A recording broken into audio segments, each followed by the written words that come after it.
Hi, I'm Pattu from freefincal. Today, let's talk about whether one should book profits from Motilal Oswal NASDAQ 100 ETF or their associated fund of fund.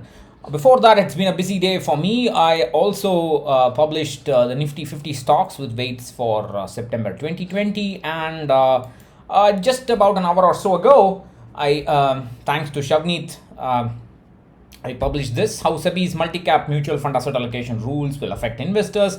I will post a separate video on this. There's no need to worry too much about this. You have to wait for some clarity from the fund house, and there's a lot of speculation of how it would affect the market. Please don't worry too much. Nothing's going to happen immediately. There's a lot of time for the mutual funds to comply with this, and they could still appeal to SEBI about this and so on. So let's wait for that. Let me get rid of the NASDAQ post today and make a separate video on the multi-cap asset allocation rules later.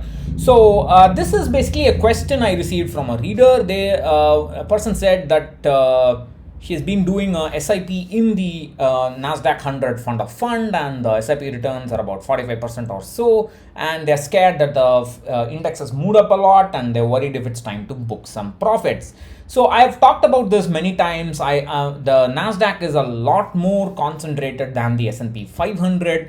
The big five stocks of Facebook, Amazon, Apple, Microsoft, and Google make up about 40% of the NASDAQ 100 and only about 21% of the S&P 500. So it's going to, because of the lockdown and the increase in use of digital communication, these stocks have moved up, and the rally, although these stocks may or may not fall, the returns in the future may not be as brilliant as they've been in the last few months, and that's obvious. So I mean, my advice is that if you want US equity, because everybody talks about international diversification and they want only US equity, that's why the international diversification is within quotes, just to clarify. That's not proper international diversification, but anyway, most people just want US stocks because they do well.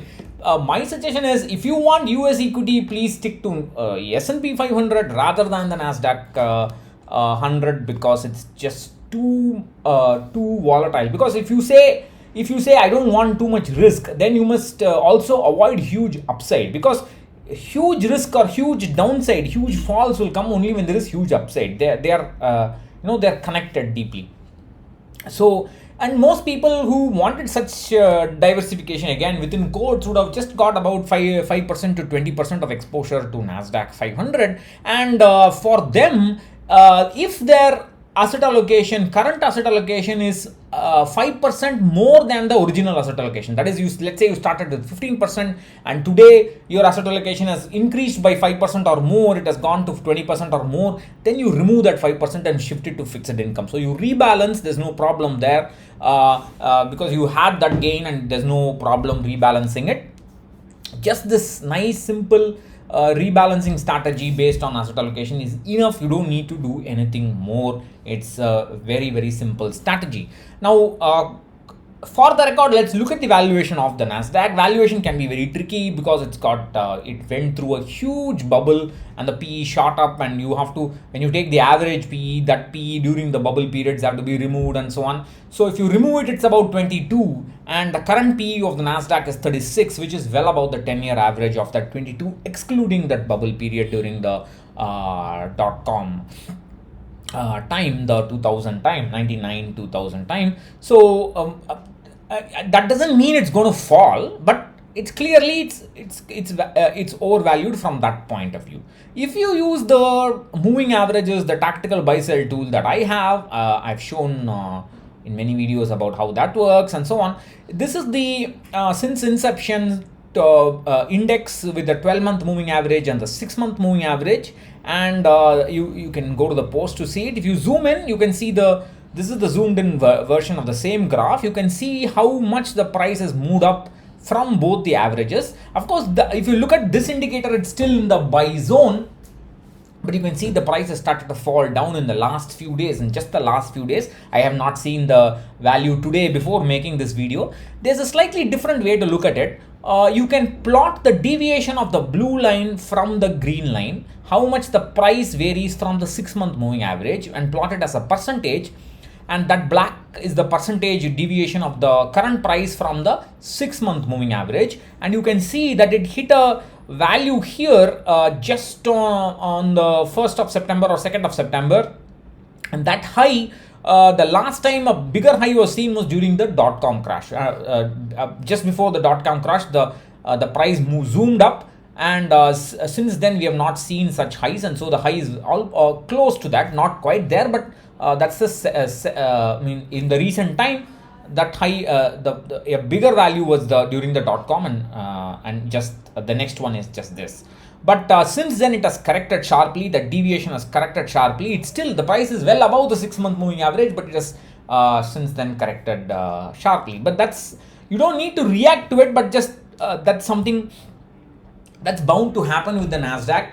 My suggestion is, please don't do any tactical buy sell, stick to your asset allocation, be aware of these changes, but have a more moderate view of the returns. Recognize that the world is emerging from the lockdown. Then all the other stocks will also gradually gradually they will also start picking up. And the domination of these digital giants may not be as strong as possible in future. Then there is the elections and the volatility associated with that, and so on. So keep your expectations from the NASDAQ 100 low. My suggestion is, if you want US equities, stick to S&P 500. I talked about international diversification. Some reader had a problem with my comment about international diversification. I still believe that buying just US stocks is not the correct way to diversify, but then the options available for Indian investors are also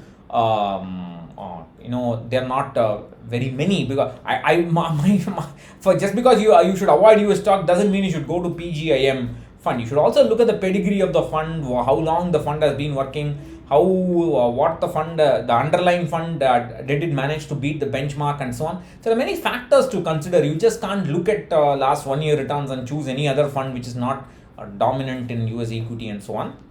So please make your decisions wisely, do some research. It's not easy to find data for these fund of funds. You have to take some time to do that research and then put in your money.